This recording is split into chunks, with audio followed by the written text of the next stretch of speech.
Hey guys, in this video I'm going to show you how to deal with the danger zone of the version 3 trigger. Yes, it is different, but it's the same concept as version 2, but a lot of you guys are scared of it because it is different looking. So let's first look at the parts. This is a trigger contact spring. This is the trigger contact or the sliding contact. All it does is slide back and forth in here, like so. And if the contacts are too wide, you're not going to get power. Or on some older models, if the contacts aren't touching the selector plate, no power. Okay, now that you understand that, let's look at the trigger. Let me put this aside. Okay, the trigger is quite weird, but it's simple once you think about it. I'm just going to hold right here. As you can see, it's held in place. In fact, you can hold it upside down. You have like axle and spring. This is the hole for the spring. Now,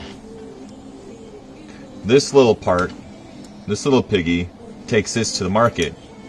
So when you pull a trigger, it grabs in here, pushes it forward. Now, if you take this out, you're like, oh, FML. You can do is just watch this video and tell your friends, or you can charge them to watch this video. I don't know, it's up to you, but please, for everything holy, watch my videos. Try to help you. This little spring goes like that.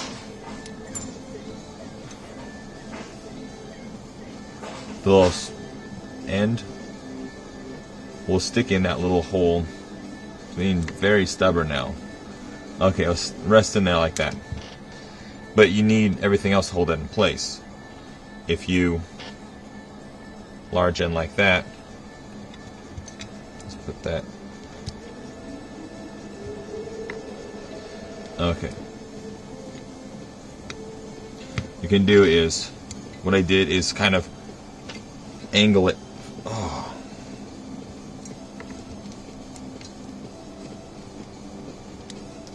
Okay, what I did is kind of angled it where the spring went in first, and then I kind of grabbed it and put the axle in. So the axle's there. Now you're probably saying, well, what about this? You can kind of try to wiggle it and get this in, but it'll pop out. So what I usually do is just have it assembled like so, and this is what I do. Put the spring in first. There's multiple ways you can do this. It's honestly tricky. Whatever works best for you. This is what I do. Hold it like this. Drop it in. Like that. So I have the spring in place, a little hook on here. It's in the gearbox. So when I have the axle for the black part of the trigger, I put it in there and press down so it doesn't jump out. And then I hold it still. Put the gray part in with the little gray axle, and it's good. Now if you're saying, well, what if I have a little screw on here and the trigger is still attached to the gearbox? Some of them have a little screw right there. So let me go ahead and put this in and slide this. Okay, cool. Now it's a little more in control. Now what I can do is put the spring in. This is my preference. You guys, everybody has a different way. So this works for me. So hopefully it helps explain it and makes your teching a little easier. So hold like so, and I have the spring in there. Grab. And pressing down on the black part of the trigger, and pops it in. And it's good. So when I pull the trigger, cool. Oh no, it popped out. Let me do it once more. And spring.